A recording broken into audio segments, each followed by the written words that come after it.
밀실 야담을 방문해 주셔서 너무나 감사합니다. 좋아요와 구독은 저에게 큰 힘이 됩니다.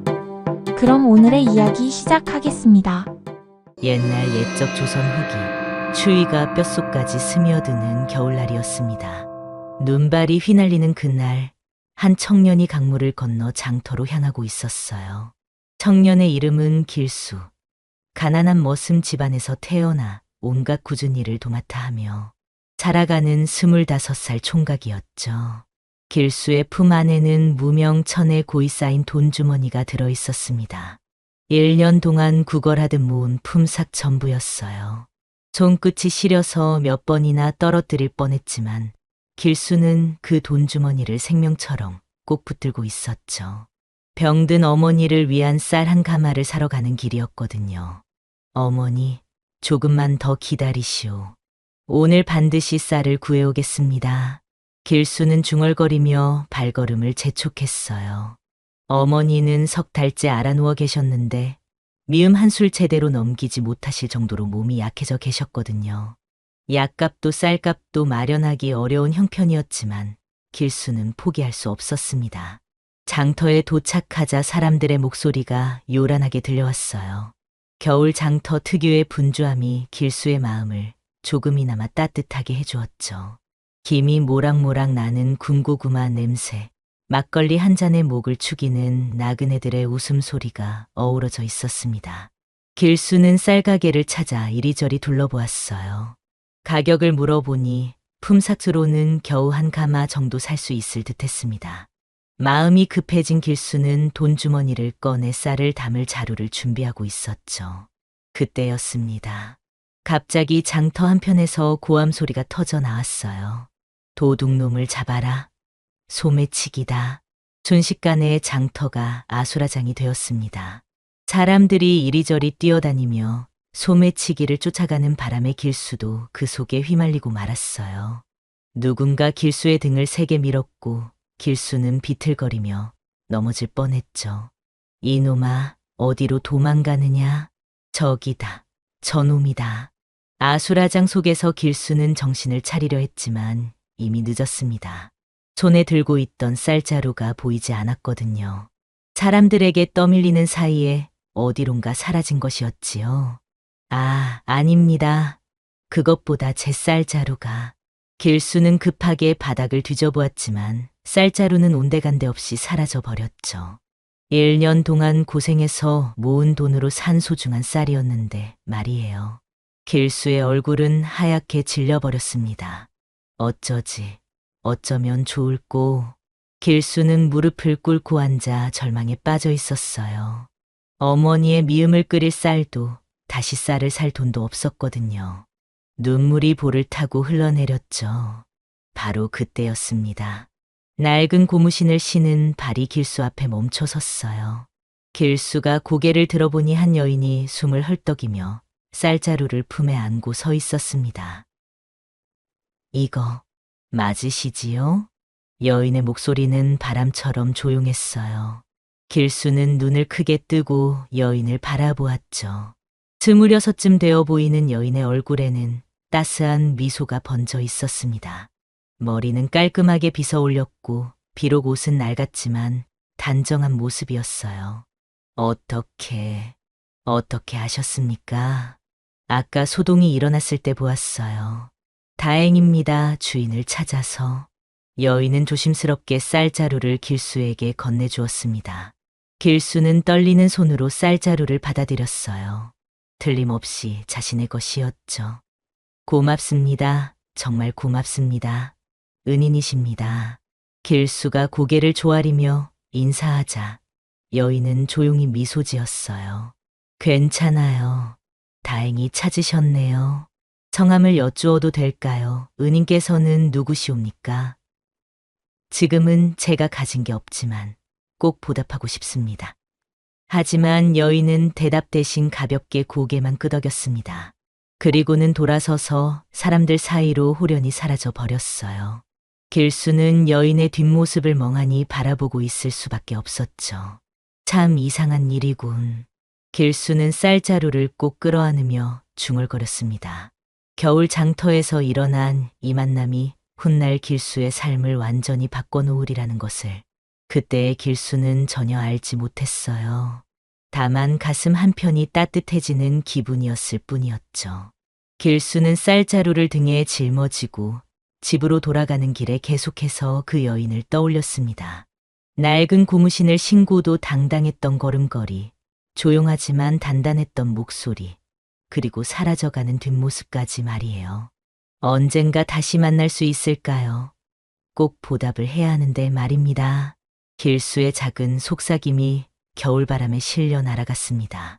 며칠이 지나고 나서 길수는 다시 장터를 찾았습니다. 어머니께 드릴 약재를 구하러 간 길이었어요. 그런데 쌀가게 앞을 지나가다가 길수는 걸음을 멈추고 말았죠. 비가 추적추적 내리는 가운데 한 여인이 처마 밑에서 비를 피하고 있었거든요. 저 분은 바로 그날 쌀자루를 찾아다 준 여인이었습니다. 길수의 가슴이 두근거리기 시작했어요. 여인은 젖은 치마를 털어내며 하늘을 올려다보고 있었죠. 빗방울이 여인의 볼을 타고 흘러내리는 모습이 마치 진주 같았습니다. 길수는 용기를 내어 다가갔어요. 혹시 저를 기억하십니까? 며칠 전에 쌀자루를. 여인이 고개를 돌리자 길수와 눈이 마주쳤습니다. 여인의 눈동자는 가을 하늘처럼 깊고 맑았어요. 아, 그때 그분이시군요. 조인의 이름은 길수라고 합니다. 그날의 은혜를 어찌 갚아야 할지 모르겠습니다. 여인은 조용히 미소 지으며 대답했죠. 저는 초연이라고 해요. 은혜라고 하시니 부끄럽네요. 초연이라는 이름을 듣는 순간 길수는 왠지 모르게 가슴이 따뜻해졌습니다. 이름처럼 맑고 깨끗한 느낌의 여인이었거든요. 초연 낭자께서는 이곳에 자주 오시는지요? 아버지를 대신해서 쌀 심부름을 하고 있어요. 아버지께서 몸이 편찮으셔서 말이에요. 길수는 초연의 말에서 깊은 슬픔을 느꼈습니다. 초연의 목소리에는 말할 수 없는 무게가 실려 있었거든요. 혼자서 이런 일을 다 하시기가 쉽지 않으실 텐데요. 괜찮아요. 익숙해졌거든요. 그때 장터 사람들이 수군거리는 소리가 들려왔어요. 저 여자 말이야. 예전에 양반집에 시집 갔다가 쫓겨난 사람 아닌가? 맞아. 시댁 물건을 훔쳤다가 들켜서 내쳐진 거라더군. 과부가 되고 나서 아버지 뒷바라지를 한다지만 글쎄올시다. 길수는 그 말들을 듣고 깜짝 놀랐습니다. 초연의 얼굴도 순간 굳어졌어요. 하지만 초연은 아무 말 없이 고개를 숙일 뿐이었죠. 길수가 보기에 초연은 그런 소문과는 전혀 다른 사람이었습니다. 맑은 눈동자에서는 진실함이 느껴졌고 조심스러운 말투에서는 깊은 상처가 엿보였거든요. 초연, 낭자. 길수는 조심스럽게 입을 열었어요. 그날 손길이 소인의 삶을 되살렸습니다. 그 따뜻함을 소인은 평생 잊지 못할 것입니다. 초연은 길수의 말에 놀란 듯 고개를 들었어요. 초연의 눈에 작은 눈물방울이 맺혔죠. 고마워요. 오랜만에 듣는 따뜻한 말이에요. 비가 그치자 초연은 일어섰습니다. 이제 가봐야겠어요. 아버지께서 기다리고 계실 거예요. 언제든 도움이 필요하시면 말씀하세요. 조인이 할 수 있는 일이라면 무엇이든 하겠습니다. 초연은 고맙다는 듯 고개를 끄덕이고는 장터를 떠났어요. 길수는 초연의 뒷모습을 오래도록 바라보았죠. 그날 밤 길수는 잠을 이루지 못했습니다. 초연의 슬픈 눈동자가 자꾸만 떠올랐거든요. 사람들의 차가운 시선 속에서도 당당함을 잃지 않으려는 초연의 모습이 길수의 마음을 사로잡았어요. 며칠 후 길수는 초연의 집을 찾아갔습니다. 낡은 기와집 마당에서 초연이 빨래를 널고 있었어요. 안녕하십니까? 혹시 도움이 필요한 일이 있으신지 여쭈어 보려고 왔습니다. 초연은 잠시 망설이더니 작은 목소리로 말했어요. 어머, 정말 이 누추한 곳까지. 사실 아버지께서 많이 편찮으세요. 혼자서 돌보기가 힘들긴 합니다만 조인이 도와드리겠습니다. 길수의 단호한 말에 초연은 손을 저었어요. 이렇게까지 해주실 필요는 없습니다. 그저 바쁠 때 쌀 가마니 옮기는 것만 부탁드려도 되겠습니까? 그날부터 길수는 초연의 집을 오가며 도움을 주기 시작했죠. 무거운 짐을 나르고 틈이 나면 약재도 구해다 주고 집안 굳은 일까지 도맡아 했습니다. 초연의 아버지는 중병을 앓고 계셨어요. 한때는 작은 쌀도매상을 하며 넉넉하게 살았지만 병이 들면서 가세가 기울어졌죠. 초연은 아버지를 돌보며 혼자서 모든 일을 감당하고 있었습니다. 길수라고 부르면 될까요? 어느 날 초연이 길수를 불렀어요. 고마워요. 드디어 길수라고 부르는군요. 편하게 불려주세요. 당신이 없었다면 정말 어쩔 뻔했을지 몰라요. 별 말씀을 다 하십니다. 조인이 받은 은혜에 비하면 이런 건 아무것도 아닙니다. 두 사람 사이에는 말없는 정이 흘러가고 있었어요. 길수는 초연을 바라볼 때마다 가슴이 따뜻해졌고 초연도 길수의 진심 어린 도움의 마음을 열어가고 있었죠. 봄이 오고 여름이 지나가는 동안 길수와 초연은 서로에게 없어서는 안 될 존재가 되었습니다. 길수는 머슴살이를 그만두고 초연의 집 근처에서 품팔이를 하며 지냈어요. 초연도 길수의 도움으로 아버지를 돌보는 일이 한결 수월해졌죠. 그런데 가을이 되면서 큰 변화가 일어났습니다. 초연의 아버지가 병이 더 심해진 겁니다. 아버지, 아버지. 초연이 다급하게 외쳤지만 아버지는 의식을 잃은 채였습니다. 길수도 급히 달려와 의원을 불러왔지만 의원의 표정은 심각했어요.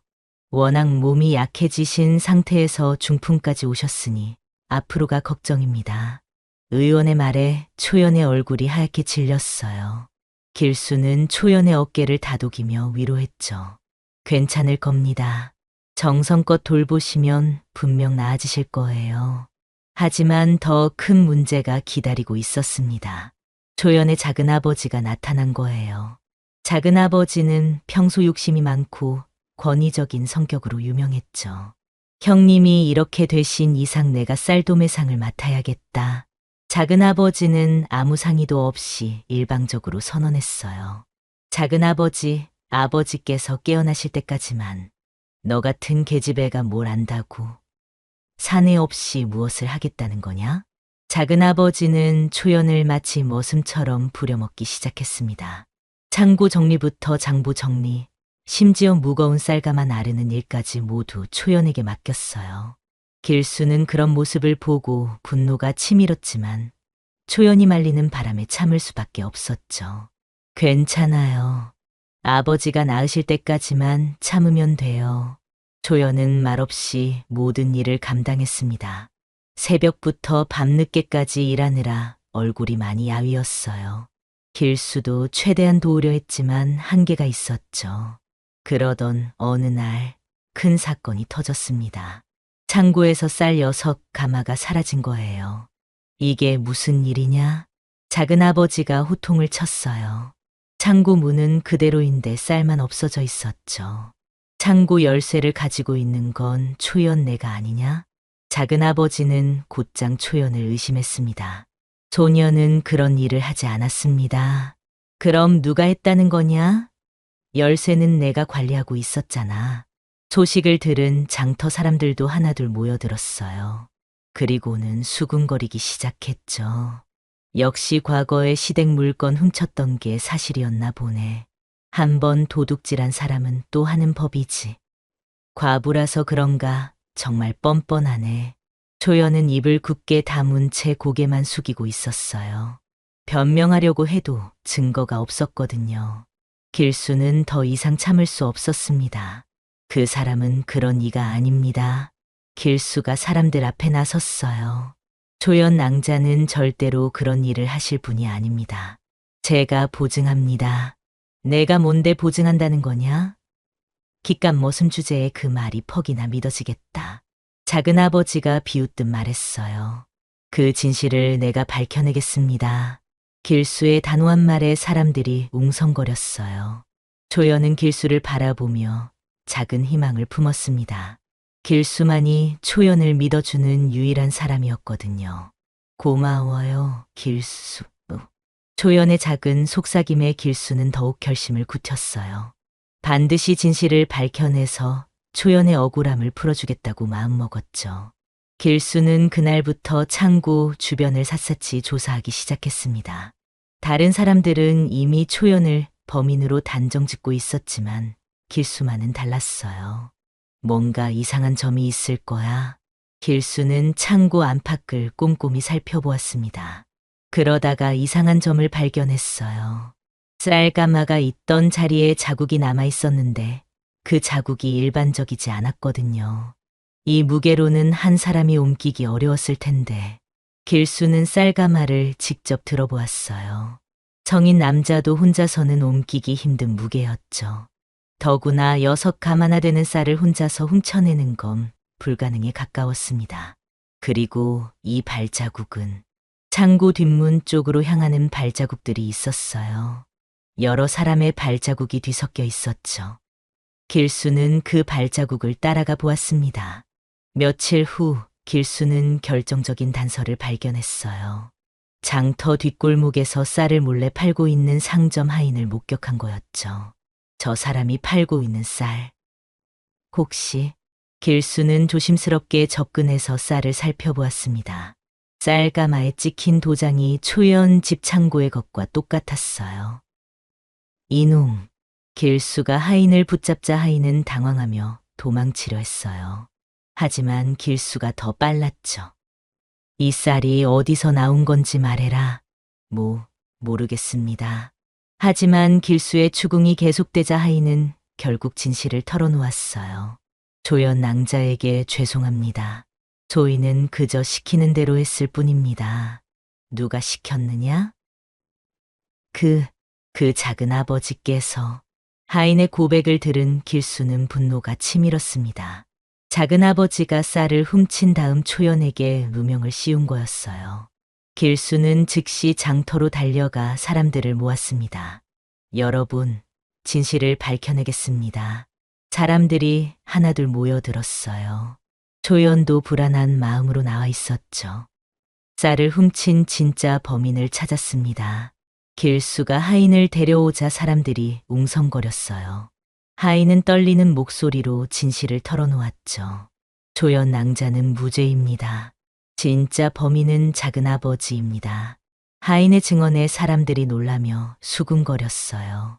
작은아버지는 얼굴이 새파랗게 질려서 아무 말도 하지 못했죠. 하지만 장터 사람들의 반응은 여전히 냉담했어요. 그래도 예전에 시댁 물건을 훔친 전적이 있잖아. 한 번 도둑은 영원한 도둑이라고 하던데. 길수는 그런 말들을 듣고 더욱 화가 났습니다. 그 손가락질 당신들에게 돌아올 수도 있습니다. 함부로 장담하지 마시오. 길수의 외침에 사람들이 조용해졌어요. 하지만 여전히 의심스러운 눈길을 거두지 않았죠. 조연은 진실이 밝혀졌음에도 마음이 편하지 않았어요.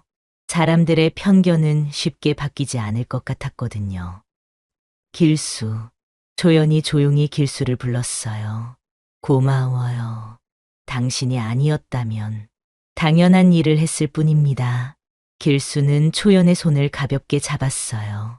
조연의 손은 차갑게 떨리고 있었죠. 이제 모든 게 해결될 거예요. 하지만 길수도 속으로는 걱정이 되었습니다. 진실이 밝혀졌지만 사람들의 마음은 여전히 차가웠거든요. 진실이 밝혀진 지 며칠이 지났지만 초연의 마음은 무거웠습니다. 사람들의 시선은 여전히 차가웠고 지나가는 곳마다 수군거리는 소리가 들려왔거든요. 길수. 초연이 길수를 불러 세웠어요. 달빛이 초연의 얼굴을 비추니 눈물 자국이 역력했죠. 나 같은 여인 옆에 있으면 당신까지 망가질 겁니다. 초연의 목소리에는 깊은 절망이 스며 있었어요. 무슨 말씀을 하시는 겁니까? 진실이 밝혀져도 사람들은 내 과거만 볼 거예요. 당신은 좋은 사람인데 나 때문에 손가락질 받을 필요 없어요. 길수는 초연의 말을 듣고 가슴이 미어지는 듯했습니다. 그런 말씀 마시오. 이미 결정했어요. 내일 새벽에 이곳을 떠날 겁니다. 초연은 돌아서서 집 안으로 들어가 버렸어요. 길수는 하늘을 올려다보며 한숨을 깊게 내쉬었죠. 그날 밤 초연은 조용히 짐을 쌌습니다. 많지 않은 살림을 보따리에 담으면서 눈물을 흘렸어요. 길수와의 추억들이 하나하나 떠올랐거든요. 새벽이 되자 초연은 조용히 집을 나섰습니다. 아버지는 여전히 의식을 잃은 상태였지만 작은아버지가 돌보겠다고 했으니 걱정할 것 없다고 스스로를 달랬어요. 길수가 초연이 떠났다는 소식을 들은 건 한나절이 지나서였습니다. 뭐라고요? 초연 낭자가 떠났다고요? 길수는 급히 초연의 집으로 달려갔지만 이미 늦었어요. 빈 방만이 쓸쓸히 남아있을 뿐이었죠. 며칠이 지나고 장터에 뜻밖의 사람이 나타났습니다. 초연의 전 시어머니였어요. 머리가 희끗희끗한 할머니가 지팡이를 짚고 장터로 들어왔죠. 길수는 그 할머니를 부축해드리려 급히 다가갔어요. 혹시 초연이라는 아이를 아시오? 어디 있는지. 이 장터에서 일은 한다고 들었는데 나는 그 아이의 시어머니였던 사람입니다. 할머니의 목소리는 힘이 없었지만 단호했어요. 길수는 할머니를 장터 중앙으로 안내했습니다. 사람들이 하나둘 모여들기 시작했어요. 할머니가 입을 열었습니다. 여러분, 들어보시오. 할머니의 목소리가 장터에 울려 퍼졌어요. 그 물건, 초연이가 훔친 게 아니었소. 내가 용기 내서 이렇게 이야기하는 건 그 아이가 다시 일어섰으면 하는 마음에서요. 이제 그 누구에게서도 손가락질 받는 일이 없도록 말이오. 사람들이 웅성거리기 시작했어요. 그 애가 떠난 뒤에도 집안 물건이 사라졌소. 결국 그 머슴놈 짓이었다는 게 밝혀졌지. 할머니의 말에 사람들이 놀라며 수군거렸어요. 나는 며느리를 내쳐서 아직도 죄스럽습니다. 누구보다 성실하고 고왔던 아이였거든요. 할머니가 눈물을 닦으며 말했어요. 그때 장터 어귀의 약초상 천막 뒤에서 한 여인이 조용히 모습을 드러냈습니다. 바로 초연이었어요. 초연은 눈물을 흘리며 할머니의 말을 듣고 있었죠. 길수는 초연의 모습을 보고 깜짝 놀랐어요. 초연이 떠나지 않고 근처에 숨어 있었다는 걸 그제야 알았거든요. 할머니는 마지막으로 초연에게 다가가 작은 비단 보퉁이를 건넸어요. 우리와의 인연은 끝났지만 마음은 남았다. 용서해다오. 할머니가 조용히 장터를 떠나자 사람들은 숙연해졌어요. 초연의 과거가 완전히 누명이었다는 것이 공개적으로 밝혀진 거였죠. 하지만 초연은 여전히 사람들의 틈을 피해 숨어 있었어요. 한 번 박힌 낙이는 쉽게 지워지지 않는다는 걸 너무 잘 알고 있었거든요. 길수는 이따 초연을 찾아 모든 일을 다시 이야기해봐야겠다고 생각했지요. 해가 질 무렵 길수는 장터 어귀의 작은 초가집에서 연기가 나는 것을 발견했습니다. 조심스럽게 다가가니 초연이 혼자 앉아 있었어요. 초연, 낭자. 길수의 목소리에 초연이 고개를 들었어요. 초연의 눈은 빨갛게 부어 있었죠. 길수가 초연 옆에 앉았어요. 두 사람 사이에 조용한 침묵이 흘렀죠. 이제 모든 진실이 밝혀졌습니다. 장터로 돌아오시오. 아직도 사람들의 시선이 무서워요. 초연의 목소리가 떨렸어요. 한 번 박힌 낙이는 쉽게 지워지지 않아요. 길수는 초연의 손을 가만히 잡았습니다. 초연의 손은 여전히 차갑게 떨리고 있었어요. 이제 그만 고개 숙이시오. 당신이 아니라 이 마을이 부끄러운 것입니다. 길수의 진심 어린 말에 초연의 눈에서 눈물이 흘러내렸어요. 며칠 후 눈발이 흩날리는 겨울날이었습니다. 길수는 초연과 함께 장터 한복판에 섰어요. 사람들이 하나둘 지켜보고 있었죠. 여러분, 길수가 큰 소리로 외쳤어요.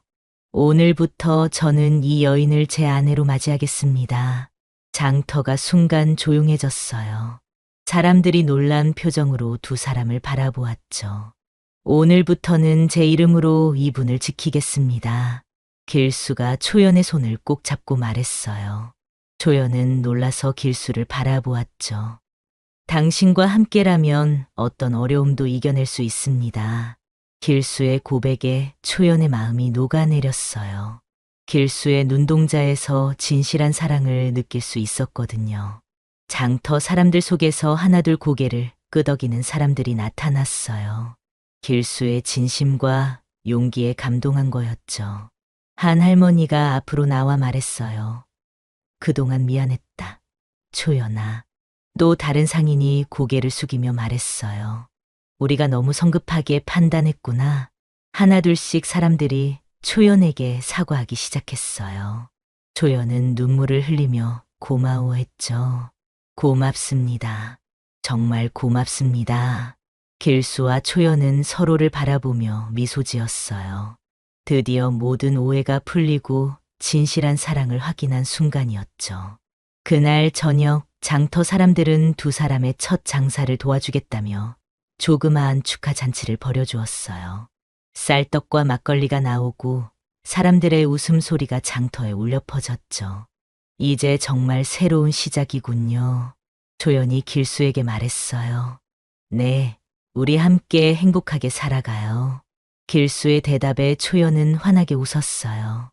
두 사람의 얼굴에는 희망의 빛이 가득했죠. 봄이 찾아오면서 길수와 초연은 폐가였던 쌀창고를 고쳐서 조그마한 쌀가게를 차렸습니다. 손수벽을 바르고 지붕을 기워가며 정성스럽게 가게를 꾸몄어요. 이제 우리만의 보금자리가 생겼네요. 초연이 새로 단장한 가게를 보며 뿌듯해했어요. 정직하게 장사해서 사람들의 신뢰를 얻겠습니다. 길수도 의욕에 찬 표정이었죠. 처음 며칠은 손님이 별로 없었어요. 사람들이 아직 완전히 마음을 열지 못한 거였죠. 하지만 길수와 초연은 포기하지 않았습니다. 좋은 쌀을 정직한 가격에 팔면 언젠가는 인정받을 거예요. 초연의 말대로 입소문이 퍼지기 시작했어요. 길수와 초연이 파는 쌀은 질이 좋았고 절대로 속이는 일이 없었거든요. 저기가 그 정직한 과부와 머슴이 차린 쌀가게래. 한번 가봐야겠네. 점점 더 많은 손님들이 찾아오기 시작했어요. 초연의 친절한 서비스와 길수의 성실한 모습에 사람들이 감동했거든요. 어느 날 아침부터 비가 억수같이 쏟아지기 시작했어요. 장터 전체가 물바다가 될 정도였죠. 이게 무슨 일이냐? 사람들이 소리치며 물건들을 옮기기 시작했어요. 하지만 비가 너무 거세서 제대로 손을 쓸 수가 없었죠. 길수와 초연의 가게도 위기를 맞았습니다. 창고에 쌓아둔 쌀가마들이 물에 잠길 위험에 처한 거예요. 어떻게 하지요? 초연이 걱정스러운 표정으로 말했어요. 일단 쌀가마부터 높은 곳으로 옮겨야겠어요. 길수가 쌀가마를 들어 올리려 하는데 혼자서는 역부족이었어요. 무게가 너무 나갔거든요. 그때였습니다. 장터 상인들이 하나둘 나타나기 시작했어요. 우리가 도와주겠다. 같이 옮기자. 평소 길수와 초연에게 쌀을 사던 상인들이 자발적으로 도우러 온 거였어요.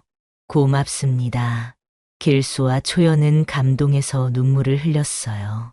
사람들이 힘을 합쳐 쌀가마들을 안전한 곳으로 옮겼습니다. 비에 젖어가면서도 아무도 불평하지 않았어요. 그때 한 아이가 달려와서 외쳤어요. 이 집은 사람한테 쌀을 주는 집이에요. 아이의 말에 사람들이 웃음을 터뜨렸어요. 예전에 배고픈 아이에게 초연이 쌀로 죽을 끓여준 일을 기억한 거였죠. 맞아. 이 집 사람들은 마음이 따뜻해. 우리도 도움받을 때가 있었지. 사람들의 말에 초연은 눈물을 닦으며 고마워했어요. 비가 그치고 나서 사람들은 서로 도우며 장터를 정리했습니다. 길수와 초연의 가게도 무사히 지켜낼 수 있었어요. 정말 고마웠습니다. 여러분이 아니었다면. 길수가 깊이 인사하자 사람들이 손을 저었어요. 뭘 그런 걸 가지고 그래. 서로 도우며 사는 게 당연하지. 그날 이후로 길수와 초연의 가게는 장터에서 없어서는 안 될 존재가 되었어요. 정직함이 결국 가장 단단한 지붕이 된 거였죠. 저녁이 되자 초연은 길수에게 말했어요. 이제 정말 우리가 인정받은 것 같아요. 정직은 결코 배반하지 않는군요. 두 사람은 서로 바라보며 환하게 웃었어요. 어려움을 함께 이겨낸 만큼 두 사람의 사랑도 더욱 깊어졌죠. 해가 바뀌고 새로운 봄이 찾아왔습니다. 길수와 초연의 쌀가게 앞에는 매일같이 누군가가 남긴 작은 쌀자루 하나가 놓여 있었어요. 그 위에는 이런 글귀가 적혀 있었습니다. 쌀자루를 잃은 자, 이 문을 두드리시오. 길수와 초연은 그 글귀를 보며 서로 미소 지었어요. 우리가 받은 따뜻함을 이제 다른 사람들에게 나누어 주자는 뜻이군요. 초연의 말에 길수가 고개를 끄덕였어요. 그래요. 그날 당신이 저에게 해주신 것처럼 말이에요. 그날부터 길수와 초연은 어려운 사람들에게 따뜻한 죽 한 그릇을 건네주기 시작했어요. 배고픈 아이들, 떠돌이 거린들, 일자리를 잃은 사람들이 찾아왔죠. 고맙습니다. 정말 고맙습니다. 사람들은 눈물을 흘리며 고마워했어요. 길수와 초연은 그런 모습을 보며 보람을 느꼈죠. 초연의 아버지도 조금씩 의식을 되찾기 시작했어요. 완전히 회복되지는 않았지만 길수와 초연이 성혼한다는 소식을 듣고 기뻐하셨죠. 누워 계신 아버지가 왠지 웃어주시는 느낌이었습니다. 가을이 되자 길수와 초연은 정식으로 혼인식을 올렸습니다.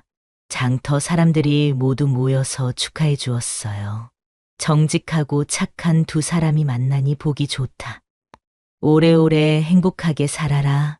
사람들의 축복 속에서 두 사람은 백년해로를 다짐했어요. 그로부터 몇 년이 지났습니다.